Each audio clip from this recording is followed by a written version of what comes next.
In 2050, the first human city will likely be built on Mars. Here are 10 future technologies that this city will likely have. People on Mars could be assisted by hundreds of robots. In 2050, there could be hundreds or perhaps even thousands of people in the first city on Mars, and thousands more could be transported to Mars every 2 years. This Mars city will likely start off with a team of scientists, researchers, and robotics engineers. But by 2050, people with jobs in construction, maintenance, manufacturing, and food preparation will likely become commonplace. By this point, there wouldn't be much time for recreational activities. That's because most of these civilians will likely work 10 to 16 hours a day to build and develop the Mars city as quickly as possible. Hundreds of robots would be deployed to Mars to assist with construction efforts. The most advanced robots with varying levels of general intelligence would assist with household chores, food preparation, and more. And 3D bioprinters could be available to print skin and organs to help mitigate premature deaths. Number 2. Hundreds of 3D printed facilities could be built. The Mars city would be comprised of multiple facilities that complement each other, such as living quarters, restaurants, storage areas, communication hubs, gyms, and research centers. Many of these facilities could be funded by investors on Earth that could have partial ownership of them. Because of the high radiation on Mars, humans would typically reside in enclosed domes above the surface and tunnels below the ground. Adequate air pressure would be constantly maintained in these habitats to make up for the incredibly low air pressure outside. Outside of the facilities, artificial trees and specialized turbines could convert carbon dioxide into oxygen for the humans inside. In order to create building materials, Martian soil would be excavated from the ground and mixed with water ice to create material similar to concrete. Autonomous robots would then use this material to 3D print structures layer by layer. Because the surface gravity on Mars is only 38% as strong as Earth's gravity, gyms would be highly recommended to civilians so that they can maintain muscle density, bone density, and cardiovascular health. Radiation-absorbing materials based on nanotechnology could be used in spacesuits and the exteriors of vehicles to mitigate the effects of radiation on humans. These same materials could block particles of dust to provide long-term protection against the environment outside. Number 3. Most food on Mars will be genetically engineered. A high percentage of food would be comprised of crops grown in tunnels, lab-grown meats, and insects. When it comes to vegetables, a typical Martian diet would include genetically engineered wheat, corn, soybeans, peanuts, and sweet potatoes, which would be grown on the red planet. Other common food items would include lab-grown chicken, cultured meat burgers, pizza, vegan eggs, and vegan milk. Cricket flour could be incorporated and hidden in many different recipes as well because of its high protein and its healthy omega-fat ratios. All of these food items have reasonably high calorie densities to ensure that a large Mars colony would stay fed. A small percentage of food that people are more familiar with would also be supplied from Earth in cargo shipments. However, those shipments of food will become less frequent over time as the Mars colony becomes more self-sufficient. Some projections indicate that Mars should become fully self-sufficient somewhere between 2120 and 2150. Number 4. Renewable energy sources will play a major role in human survival. Much of the energy that the Mars city relies on will come from solar panels on the Mars surface. These solar panels could also be supplemented with nuclear fission reactors. Large energy storage facilities will be utilized to provide backup power in response to global dust storms that can last for weeks at a time and block sunlight to solar panels.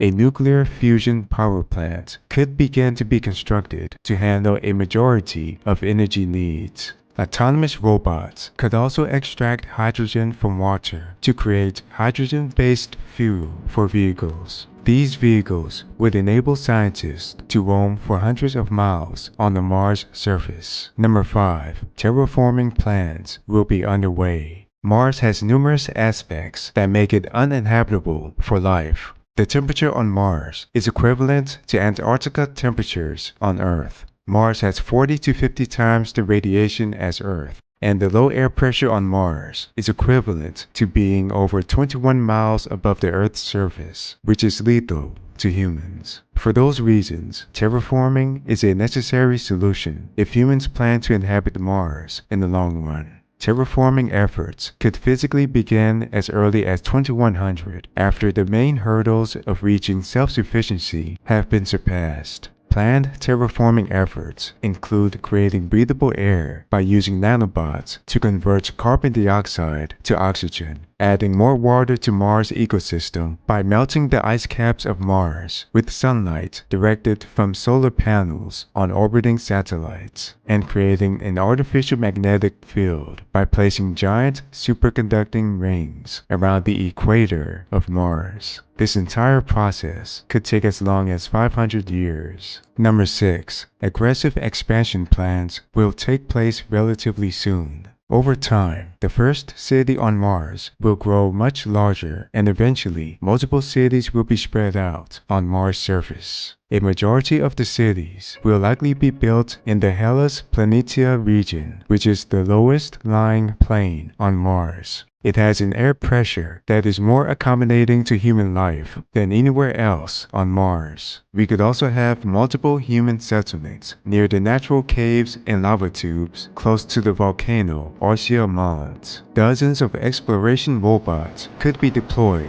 to gather data about these areas. Further in the future, an underground Hyperloop system could be constructed to transport civilians between the cities. Number 7. Mars will become a major hub for the space mining industry. Mars colonization will be profitable because of the sales of intellectual property rights to Earth, the mining for valuable metals on Mars, and the ongoing mining for asteroids in the asteroid belt between Mars and Jupiter. Space mining in particular can make corporations trillions of dollars over the next several decades. After mining from asteroids and Mars itself, that material could be sent back to Earth on reusable rockets. Number 8. Orbiting satellites will enable constant communications with Earth. Mars is about 140 million miles away from Earth on average, and it typically takes about 20 minutes to send a signal from Mars to Earth and vice versa. However, when the Sun is directly between Mars and Earth, communications can be blocked for up to 2 weeks. That's why satellites will be positioned in Mars' orbit around the Sun to act as relay stations. These satellites will allow for continuous communications between the two planets without substantial interruptions. Data transfers between Earth and Mars could be primarily conducted using blockchain technology. Some of the most fascinating communications could include viral videos about what it's like to live on Mars. Number 9. Reusable rockets will transport people to Mars every 2 years. Most of the civilians on Mars will likely travel to Mars on SpaceX spacecraft. More specifically, its fully reusable Starship model and its subsequent upgraded versions. Other people will travel on spacecraft supplied by NASA and other organizations. Before people embark on their trips to Mars, they will likely undergo extensive psychological screenings and background checks to ensure that they're mentally prepared to endure the tough conditions on Mars for up to several years. They might also spend hours in photorealistic virtual reality environments that contain representations of the living quarters and work facilities on Mars. This would ensure that people have a firm grasp of their day-to-day living conditions before traveling to Mars. Additionally, they could also spend vast amounts of time in VR environments representing the interior of spacecraft. This is critical because a trip to Mars takes 7 months and it involves being in a relatively compact space occupied by up to 100 people. it's expected to cost $200,000 to $300,000 to move to Mars, about the same as the cost of a house in the United States. In fact, some people could sell their houses in order to move to Mars, while others could pay for this trip using personal loans. Each person would pay off their loan by getting a job to help fill the labor shortage in the Mars city. Thankfully, the return ticket from Mars to Earth is expected to be free. Spaceships will depart from Mars and Earth over a 30-day period every 26 months, when Mars and Earth are best aligned to make those trips. Number 10. Autonomous robots will mine for water. The water supplied to Mars residents will be mined for and created by autonomous mining robots. Those robots will obtain that water from ice and hydrated minerals. Significant innovations in autonomous robotic mining systems will be required before even the first human sets foot on Mars. The majority of the water will be recycled using nanotechnology-based filtration systems. Thanks for watching. Make sure to watch this next video about the world in 2050.